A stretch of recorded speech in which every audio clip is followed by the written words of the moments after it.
지금까지 이 김잔잔이 연금저축펀드 좋은 말만 계속 했죠. 무조건 해라. 맞는 말입니다. 무조건 하세요. 진짜 좋은 건 맞는데 그래도 이제 막바지에 이르렀으니까 주의점에 대해서도 솔직하게 말씀드리겠습니다. 연금저축펀드 중도에 해지했을 때 페널티부터 시작해서 이런 페널티에 닥쳤을 때 또 우리 구독자님께서는 어떻게 또 잘 비벼서 해소할 수 없을까? 이 두 가지 해결책과 더불어서, 그리고 한 가지 제가 조사하다 보니까 이거 중도 해지해도 나쁘지 않은데? 약간 반전도 제가 하나 찾았거든요. 이번 영상 끝까지 보시면서 진짜 연금저축펀드 괜찮은 건지 마음속의 우려 해소하시고 가시길 추천드립니다.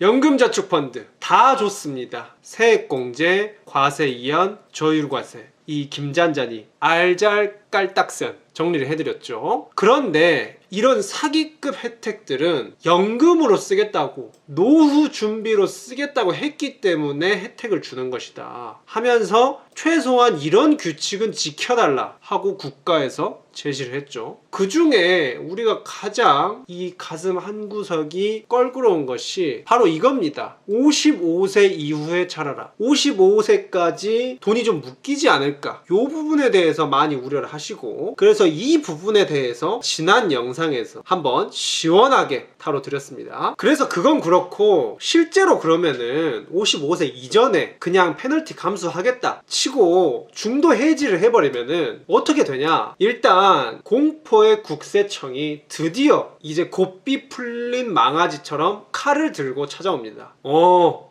이제 규칙 어겼어? 넌 죽었다 하면서 기타 소득세 16.5%를 떼간다. 이게 이자 소득세가 15.4% 이 정도 했으니까 더 떼가는 형국이죠. 그런데 사실 따지고 보면은 이 16.5% 기시감이 느껴지지 않습니까? 세액 공제율 16.5%랑 똑같아요. 그러니까 사실 혜택 받은 거 그냥 그대로 토해내는 느낌이다. 게다가 이 연금저축펀드에서 어떤 부분이 이런 기타 소득세를 물리게 되냐라는 걸 보시면은, 연금저축펀드에는 기본적으로 원금이 들어갔겠고 원금을 굴리면서 추가적으로 수익이 났겠죠. 그런데 이 원금을 더 구체적으로 따지면은 세액공제 혜택을 받은 원금이 있고 세액공제 혜택을 받지 않은 추가 납입한 원금이 있거나 아직 연말이 되지 않아서 세액공제 자체가 적용이 안 됐거나, 아니면은 내가 주부라서 세액공제 혜택을 받을 수가 없어서 세액공제를 안 받은, 어찌 되었든 세액공제를 안 받은 원금이 있을 겁니다. 그러면 크게 연금저축펀드에는 이 세 가지의 돈으로 분류가 되어서 보관이 되고 있을 텐데, 이때 세액공제 혜택을 받은 이 부분과 원금에서 딸린 수익 부분, 이 수익 부분에 대해서만 기타 소득세 16.5%의 페널티가 물린다. 그리고 세액공제 혜택을 받지 않은 원금에 대해서는 혜택을 받은 게 없는데 왜 페널티를 물리냐, 이런 논리로 페널티를 받지 않는다 라고 말씀드렸습니다.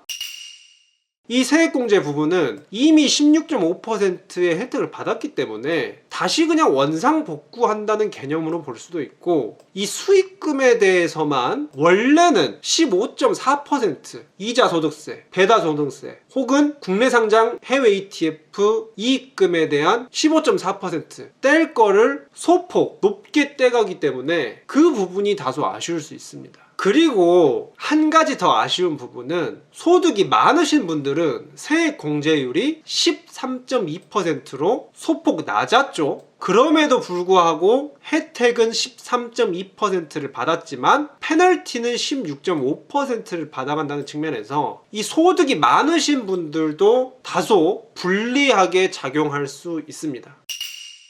그래서 이 부분은 애초에 국가와 계약을 맺은 사항인데 이 규칙을 어기고 이렇게 빼는 거니까 이 정도는 어쩔 수 없이 감수를 해야 된다. 세상에 공짜는 없다. 그래서 저 김잔잔이 이렇게 불가피하게 중도 해지를 해야 될 때 두 가지 해결책 제시해 드리겠습니다. 먼저 첫 번째는 해지 대신에 이 연금저축의 돈을 담보로 대출을 받아보세요. 이게 모든 증권사마다 있는 건 아니지만 지원이 되는 증권사가 있다면은 연금저축을 해지하지 않고 요걸 담보로 대출을 받음으로써 급전을 운용할 수 있다. 요런 방법이 있을 수 있고, 두 번째는 중도 해지 사유에 내가 속하진 않는지 한번 체크해보는 방법입니다. 사실 그런데 저희가 중도 해지할 게 이런 경우들 외에는 딱히 없거든요. 특히 이렇게 질병 갑작스럽게 찾아왔을 때, 이런 경우에는 우리네 사회가 그렇게 인간에게 모질고 팍팍하지 않기 때문에 이거는 중도 해지 사유가 맞지 않냐 이렇게 어필을 하셔서 16.5%가 아닌 3.3%, 5.5%의 연금소득세 혜택 적용 받으시면서 돈을 끌어 쓰시길 권장드리겠고요.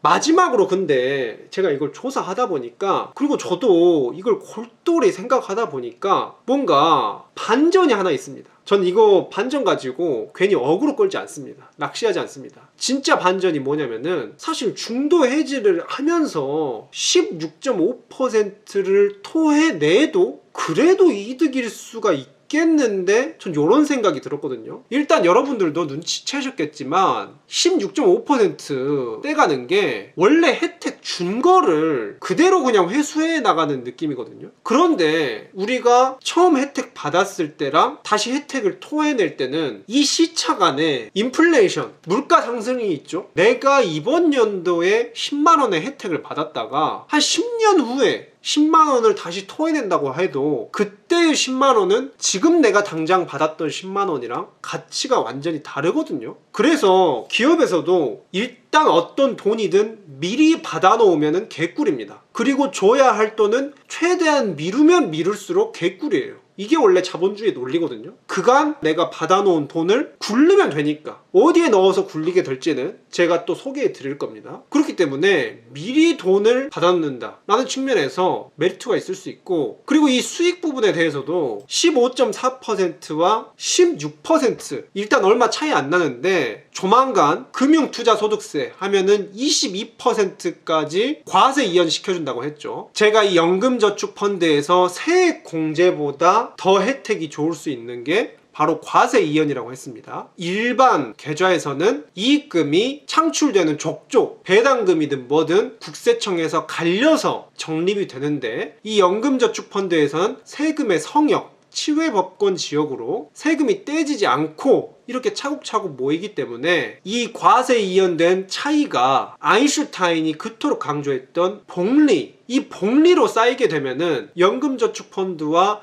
일반 계좌의 갭이 엄청나게 커진다고 말씀드렸습니다. 그래서 이 갭 차이가 더 크기 때문에 오히려 사실 중간에 해지를 하면서 16%를 토해낸다고 하더라도 앞서 나갈 수도 있다. 이게 구체적으로 세액공제 받은 금액을 그대로 재투자하고 또 중간에 인출을 안 하고 한다는 가정하에서 나오는 계산이지만, 다른 분들이 계산해 놓은 거 보니까 중도에 해지한다고 해도 일정 기간 이상 격차가 벌어진 이후에는 연금저축펀드가 훨씬 우월한 데이터가 나오기도 하더라고요. 그리고 저는 그렇게 디테일하게 계산을 해보진 않았지만 직관적으로 봐도 이게 맞아 보이고요. 그렇기 때문에 혹시 나중에 중도 해지를 해도 그 안에서 수익금을 과세 이연을 잘 활용해서 잘 굴려놨더라면 오히려 이득일 수 있다, 여러모로 이득일 수 있다 라는 측면에서 무조건 연금저축펀드는 하는 게 낫다.